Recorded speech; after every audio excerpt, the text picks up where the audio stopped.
श्री राम। श्री महाराज जी प्रवचन हिंदी चलचित्र 40। नित्य नियम करने का अर्थ क्या है? नित्य नियम करने का अर्थ है निरंतर नित्य में रहना। हम मूलतः स्वयं नित्य हैं, फिर भी अनित्य में रहते हैं। परमात्मा नित्य है, उसे भूलकर विषय जो अनित्य है उसमें व्यग्र हैं। अतः हमें परमात्मा का विस्मरण होता है।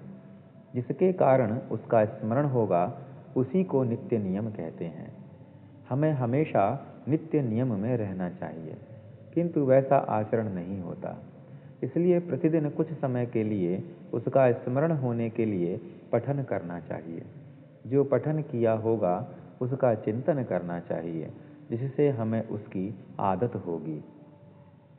जो अखंड नामस्मरण करता है वह नित्य नियम में ही रहता है।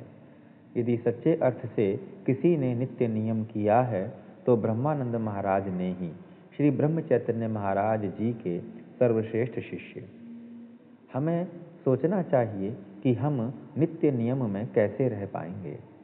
इसके लिए गुरु आज्ञा ही प्रमाण है, वही सच्चा साधन है। गुरु आज्ञा ही नित्य नियम है। हमें उसकी शरण में जाना चाहिए। प्रतिदिन थोड़ा पठन, तदनंतर मनन, मनन के पश्चात आचरण और अंत में गुरु की शरण में जाना, यही साधक का साधन क्रम है और यही उसका नित्य नियम भी है। आयु ज्यों ज्यों बढ़ती है त्यों त्यों साधक की परमात्मा से मिलने की उत्कंठा बढ़नी चाहिए। केवल नित्य नियम है, इसलिए विवश होकर नामस्मरण नहीं करना चाहिए। साधक को हर बात दिल से करनी चाहिए। यह ध्यान में रखा जाए कि शंकित मन से की हुई साधना में अपवित्रता आ जाती है। परमार्थ में श्रद्धा ही मुख्य पूंजी है। ऐसी श्रद्धा हो कि साधना में संतोष ही सर्वस्व है। जैसे थर्मामीटर में हम बुखार कितना है यह देख पाते हैं, वैसे साधना करते समय हमें संतोष कितना मिलता है यह भी देखना चाहिए। साधक को विश्व में कितने दोष हैं यह नहीं देखना चाहिए, क्योंकि उन दोषों के बीज हम में ही होते हैं। कीर्ति, लालसा, मान सम्मान बहुत घातक होते हैं। बड़े बड़े साधकों की भी कीर्ति लालसा के कारण अधोगति होती है। उसी प्रकार धन और काम वासना का संयम न रखने के कारण साधकों का भी परमात्मा के पास पहुँचते पहुँचते पतन होने लगता है। विश्व के ये सारे बंधन हमें बंधन में डालते हैं। भगवान का पाश ही असली पाश है। वही पाश, वही बंधन हमें सभी बंधनों से मुक्त करता है और शाश्वत सुख का लाभ करवा देता है। जग में प्राप्त होने वाले मान सम्मान से कभी मोहित नहीं होना चाहिए।